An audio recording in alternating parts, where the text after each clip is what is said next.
Welcome to This Explainer. Let's get right into it, because today we're doing something really fascinating. We are stepping back in time to reconstruct the actual lived reality of 19th century Britain. We're going to push right past those usual caricatures you see in movies, the top hats and the tight corsets, and really explore the gritty, highly sensory, and deeply human world of everyday survival. Think about it. How did ordinary people actually navigate a world filled with coal smoke, crowded slums, and completely invisible diseases? Well, as you'll see, the answers reveal entirely different ways of understanding comfort, health, and what it actually meant to be civilized. Okay, let's dive into this. When we think of the Victorian era, we almost instinctively imagine a society cloaked in just absolute filth, right? A world of muddy boots, smog-choked air, and, well, unwashed bodies. And when you read quotes like this one from 1861 by the famous nurse Florence Nightingale, where she documents a mother who proudly, literally boasted that her children's feet had never been touched by water, it seems to confirm that exact bias perfectly.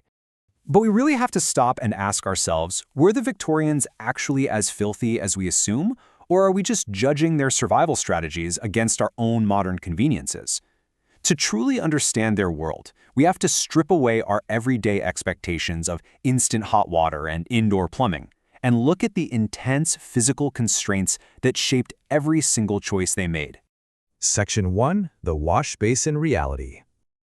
Just think about the sheer physical labor of taking a hot bath in the 1800s.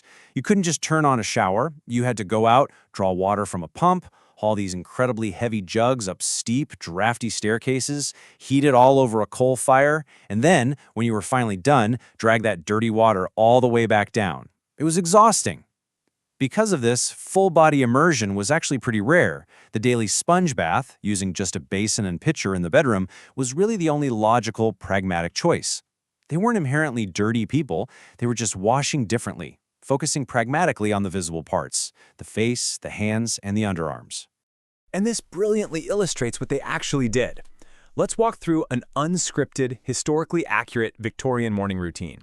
It was highly regimented. Step 1, a localized sponge bath, very often with freezing cold water just to instantly invigorate the body. Step 2, hair care. Because the harsh lye soaps of the time would completely strip the scalp, people washed their hair very infrequently. Instead, they dry brushed using boar bristles, sometimes 100 strokes a day, to pull the natural oils right from the roots down to the ends. And step 3, teeth cleaning. They'd brush with dry powders made of precipitated chalk and Castile soap to gently polish the enamel. Section 2. Bizarre Beauty and Daily Routines. Now, what's really interesting about this slide is the wild historical contradiction in how Victorians achieved their ideal of purity. People readily applied incredibly toxic or just bizarre substances to their bodies, all in the name of beauty. Arsenic wafers? They were literally swallowed daily to clear up acne.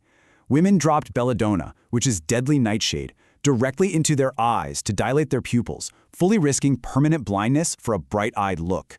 They used spermaceti, a waxy substance harvested from a sperm whale's skull, for lip salve. And men slathered their hair in extremely heavy, fragrant Macassar oil. The pursuit of a clean, beautiful look often meant literally dancing on the edge of poison. And that heavy Macassar oil? It actually left a very physical mark on history.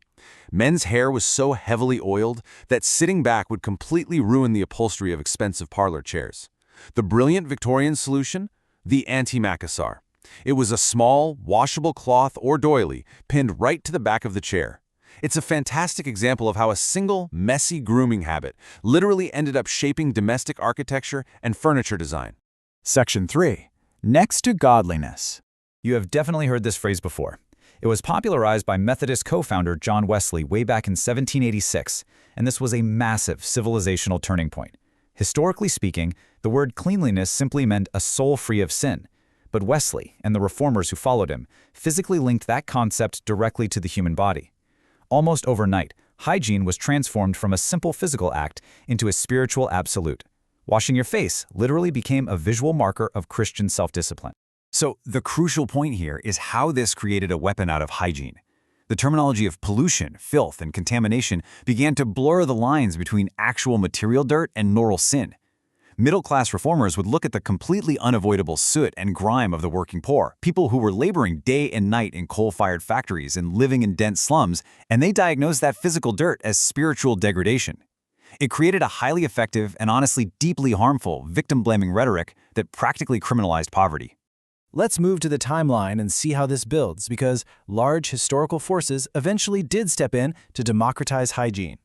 In 1842, Liverpool opened the very first warm public washhouse, which finally granted the working class actual access to heated water. Then the 1846 Baths and Washhouses Act allowed local governments across the country to fund public facilities. And crucially, this was a game changer. In 1853, the heavy government tax on soap was finally abolished, making a basic, everyday bar of soap affordable for even the poorest families. Section 4, Miasma and the Great Stink. For the vast majority of the 19th century, medical science was totally dominated by what's known as miasma theory. Before absolutely anyone knew what a microscopic germ was, people firmly believed that deadly epidemics like cholera and typhoid were spontaneously generated by inhaling noxious air or miasma. Basically, they thought poisonous, foul-smelling vapors rising from stagnant water, cesspools, and unwashed bodies were what made you sick.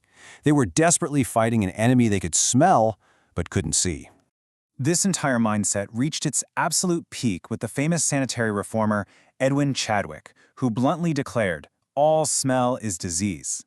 With that in mind, you can only imagine the visceral, apocalyptic panic during the summer of 1858.